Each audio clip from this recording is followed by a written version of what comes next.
Alright, so we've got Bing in the tub here. We're ready to start our bath from start to finish. The first thing I'm going to do is mix up my shampoo. So I've got my Let's Groom and Morning Sunshine. This is one of my favorite scents in the Let's Groom line. We're going to do 2 pumps. He doesn't need hypoallergenic or flea shampoo or anything out of the ordinary, and he's healthy and has a nice coat.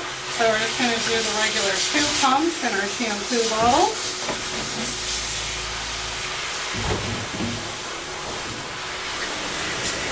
Make sure our water's nice and warm. And we'll fill the rest of our bottle with water.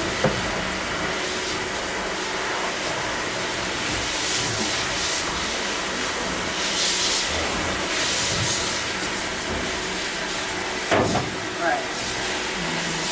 Give it a couple turns to mix well.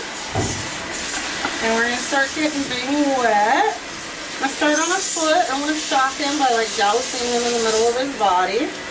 And keep it on nice and low. It's warm, but you know, we want to be nice. Let him feel comfortable. Now when we wet the head and face and when we rinse as well, I'm going to start at the bottom and the sides. And I'm just going to very gently come right up over his nose. I want to make sure my water pressure is low enough that I can control it and it's gentle and he doesn't feel like he's going to, you know, get waterboarded or drowned in this water. And I keep it out of his nose, and I want to also make sure that my stream is going down away from the opening of the ear so I'm not getting water into his ear canal as I'm working. So now that I have his head and face pretty saturated, I can turn up my pressure a little bit and get the rest of them nice and saturated. Oh boy. Good boy. Now remember that we have this little bit of poop stuck to his butt, so I'm going to pre-soak that right now and get some soap on there. And just let that sit. And then before I start anything, I'm going to put my eye drops in his eyes to protect his eyes from the soap and facial and any of the detergents and cleaners so that we don't irritate his eyes. I'm just going to gently open that eye and put a couple drops in. And you can do them throughout the bath or at the end of the bath as well, but we have to do it before we start the bath. And then I'm going to get some of this Let's Groom Scrub Me Down Facial Scrub. This is my favorite product in the line. And just going to get a little kind of wasabi bowl size. And a little bit of water out of it, that goes a long way. And I'm going to rub it in my hands until I get a nice, good foam going. And then I can start gently applying it to his face, being careful of his eyes. And I'm going to make sure I really get it in that beard, because that's one of the stinkiest spots. If I have a little extra in my hands, I get it underneath those ears. That tends to be a very stinky spot as well. And then one of their favorite parts, and mine, is we give them a little head massage, face massage, while we work this product in.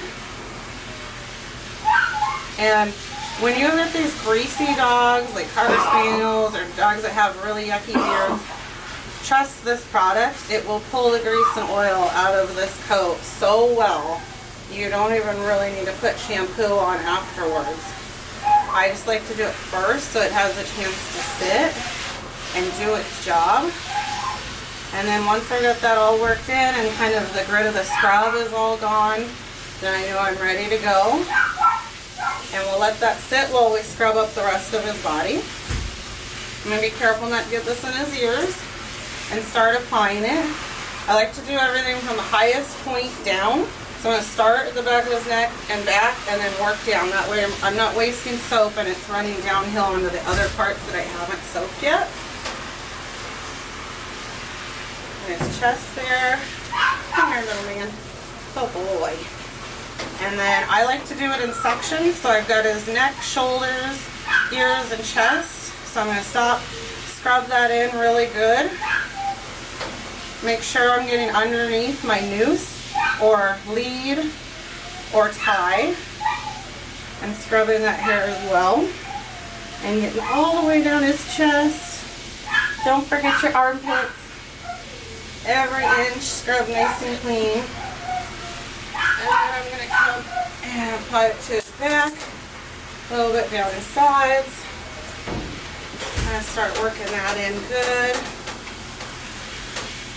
Get your fingers in there. Kind of give his belly a little here too. Right between those front legs. Gently get that flank area and crotch area.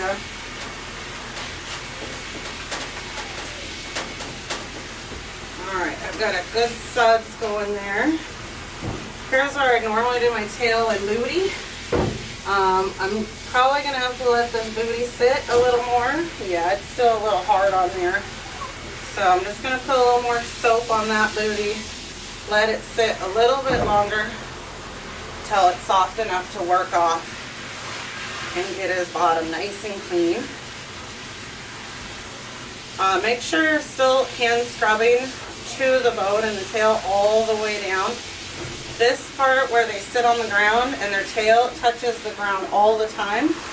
So make sure you're getting it really clean as well as these hops. And I like to kind of get my fingers in those paw pads in between the toes. Make sure I'm really cleaning those feet. Again, anything that's touching the ground on these guys is going to be extra dirty compared to the rest. So there's my back leg. Pick up this front leg. Get that scrubbed in nice. Check those elbows. Make sure they're scrubbed well. And again, between the paw pads. And the top as well. Hey, buddy. His pretty long ears. They were a tad bit oily, so I'm going to hold my hand to close off his ear canal gently and use the back of my hand to really scrub that ear leather. Or scrub that ear hair down to the ear leather. Make sure my ears are super clean and fluffy. Same thing on this one. And just close off his ear canal to protect him and use the back of my hand to scrub that ear hair really well. Alright, buddy, we're going to turn you a little bit. Good boy. As I said earlier, this guy's pretty shy. He's not very confident.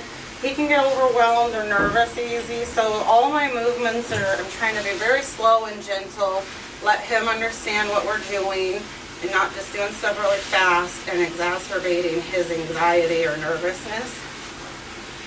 Those paw pads.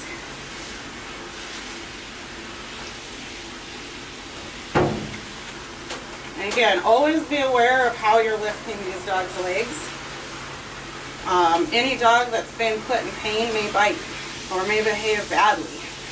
So I want to really make sure that we're paying attention to how they're feeling and their range of motion, and that we're not over manipulating them, lifting their legs too high.